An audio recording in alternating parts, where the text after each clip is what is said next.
আর্জেন্টিনার ইতিহাস গড়া জয়, কোপার শিরোপা মেসিদের সাপোর্টারদের খুশিতে শাবনূরও খুশি। লিওনেল মেসি কাঁদলেন আবার। মার্কিন যুক্তরাষ্ট্রে 2016 সালে কোপা আমেরিকার ফাইনালে চিলির বিপক্ষে হারের পর কেঁদেছিলেন হারের আক্ষেপ। এবার মেসি কাঁদলেন মাঠ ছেড়ে উঠে যাওয়ার ক্ষণে।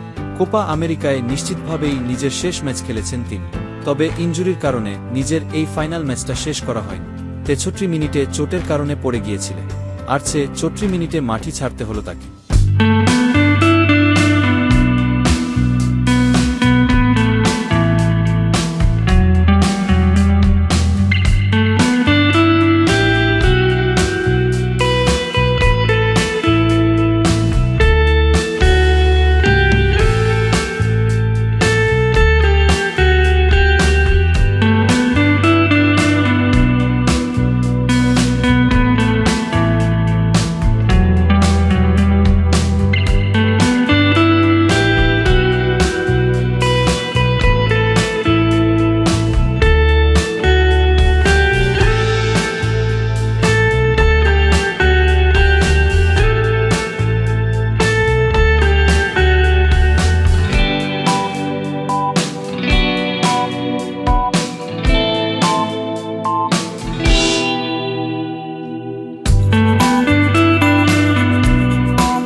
আর্জেন্টিনাকে সাপোর্ট করেছেন, তাদের আনন্দ দেখে আমিও অনেক খুশি।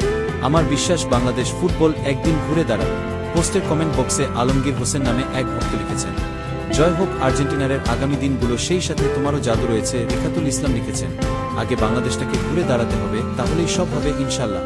আব্দুস সামাদ নামে আরেক অনুরাগীর ভাষ্য, আর্জেন্টিনাকে নিয়ে পোস্ট করায় অনেক অনেক ধন্যবাদ। বাংলা চলচ্চিত্র এর লিজেন্ড মহানায়িকা প্রিয় শাবনূর আপ, অনেক অনেক ভালোবাসা এবং দোয়া রইল আপনার জন্য। উল্লেখ্য, শাবনূরের চলচ্চিত্রে অভিষেক ঘটে চাঁদনী রাতে চলচ্চিত্র দিয়ে। এই চলচ্চিত্রটি ব্যবসায়িকভাবে ব্যর্থ হলেও পরে সালমান শাহের সাথে জুটি বেঁধে তিনি সফলতা লাভ করে। সালমান শাহের সাথে তার অভিনীত স্বপ্নের ঠিকানা যথাক্রমে বাংলাদেশের দ্বিতীয় শীর্ষ ব্যবসা সফল চলচ্চিত্র। 1999 থেকে 2003 পর্যন্ত তিনি টানা 5 বার শ্রেষ্ঠ অভিনেত্রী বিভাগে মেরিল প্রথম আলো পুরস্কার লাভ করেন।